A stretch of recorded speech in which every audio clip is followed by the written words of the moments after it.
Yo guys, how's it going? It's Rager Gaming here, and we are back with another video of top 5s. Now, in this top 5 series, we have done quite a few so far, I think maybe 3 or 4. Um, but we are back today, and we are doing the top 5 worst wall weapons. Now, obviously, this is just a personal opinion, it's not anything to do with the actual stats of the gun statistically, because probably it'll be a little bit different to what my opinions are, so also, you can see that I've kind of prestiged into number 2, so all these are kind of locked, you can't see their camo, whatever else, but rest assured it doesn't really matter that much. Anyway, getting into the countdown, I need to take a deep breath because honestly this is getting into the guns that I just do not like using in zombies at all. And it's annoying because some of them you'll get out of the box as well, but that's... Right, anyway, so number 5, the VMP. Now, the VMP comes down at the lower end of the list where it's not the worst because although it's a submachine gun and submachine guns on zombies are really bad, nobody really chooses them. It's got fairly decent iron sights, the recoil isn't that bad, and you know, it's not one of the guns that you would hate getting. I don't like getting it off the wall, I'm going to put it out there. I'm not one to go on Giant or Shadows of Evil and pick up this gun from the wall for like 1,300. If I get it out of the box, then fair enough, I'm saving myself 300 or 400 points or something like that.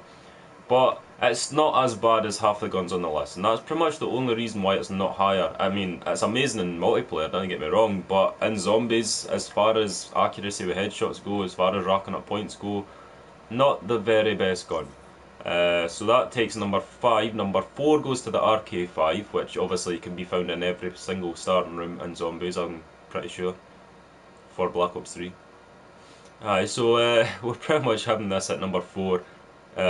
Again, obviously not the worst, but the only reason why it's so low down is because normally, I mean, my favourite map right now has to be the Giant. So you have the Shiva and you have the RK5 in the starting room, but I'm at the point where I just rack up points, open the door, and either get the L-Car or the KRM, which, spoiler alert, was in the top 5 best wall weapon video that I done earlier in the day, in the week.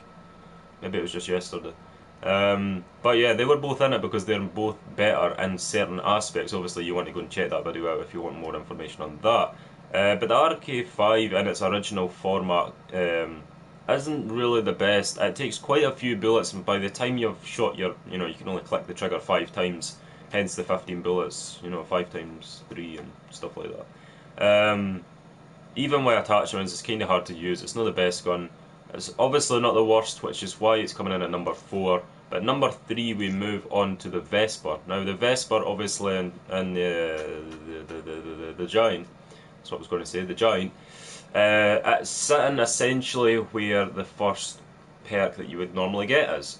So, it's the only really bad thing about this gun, and it's obviously a really bad thing, otherwise it would come in at number 3, is the fact it is the fastest fire rate. Now, a lot of people might not see that as a bad thing, but it's just the entire thing that it's so inaccurate. The recoil goes from that, and you end up there somewhere, and you're like, how the fuck did that happen in 30 bullets? Even if you try and hold the trigger down, you're too focused on getting headshots and you end up going down, and maybe you have quick revive on solo or whatever else. But it's just an overall annoyance to try and use this gun to its perfection. I mean, even in its normal standard form, you only really get until about round 11, if you're lucky with this gun, because the bullets don't really do that much damage. If you don't have any perks, you're humped. So number 3 goes to the Vesper, and the reason that there's too much recoil and it's no accurate at all. Also, the iron sights are a pile. So number 2 goes to the M8. Now, again, multiplayer, it's not a bad gun, but in zombies, you kinda have to go for headshots, otherwise you're not going to get anywhere with this gun past round 10. And for the fact that it costs 1,400 off the wall, the same as the Havoc, it's just not... Oh, by the way, the Havoc's that. I put the H and the A and V and O, okay. I kind of put the A and the O in beside that gun to make it the Havoc. It sounds better than the HVK30. But the M8 takes number 2 just mainly because of the fact that it's really bad damage wise. The iron sights are fine, If you put any attachments on it, the gun is still fine. But the fact that if you take so many body shots, it's going to take you at least a good 3 seconds to reload. By that time, you know, past level 11 and whatever else, or round 11, whatever, it just doesn't do the work. It's not as effective as the ICR, which is obviously a boxed gun, which, you know, we'll come back to that in a different, or should I say, we'll go onto that in a future video. So yeah, we've got the box weapons to go next, top 5 and bottom 5, if there's enough box weapons to actually choose from. But yeah, the M8 is just one of them where, as I said, it just doesn't really do well unless you're headshotting, and even at that, you could still get overrun unless you have a really good gun by its side. Right, so we're down to this point where we actually have to talk about the Shiva. Yep, you thought I was going to the KN? No, the Shiva. Now, again, low rounds, it's a decent gun. If you're playing hardcore multiplayer, it's a decent gun. The iron sights probably aren't the worst in the game. I'd probably give that to the Vesper at least, or maybe the Pharaoh.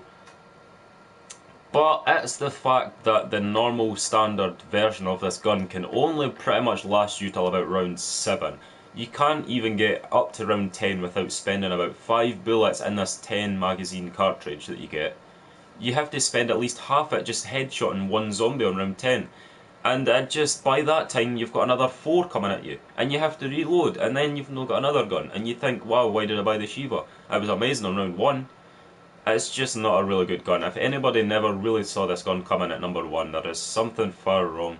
It's just, I don't know, maybe we'll do a Pack-a-Punch top 5 and bottom 5 that makes a difference to the game and whatever, and how much they, you know, improve and whatever else. Because I have to say, I have used this Pack-a-Punch version. It's called the Camulus Problem, or something like that, or Camulus Struggle.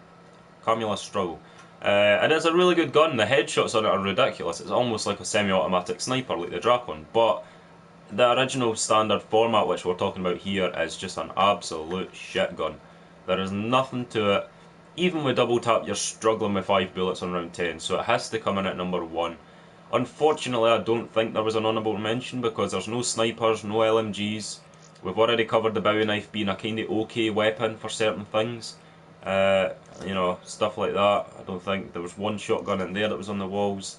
We already mentioned the Kuda, stuff like that. So essentially, the Shiva is just all around the worst gun for the, I don't know, for the wall weapons. It's just, that's no fun to use. I honestly urge somebody to go to round 10 just using the Shiva.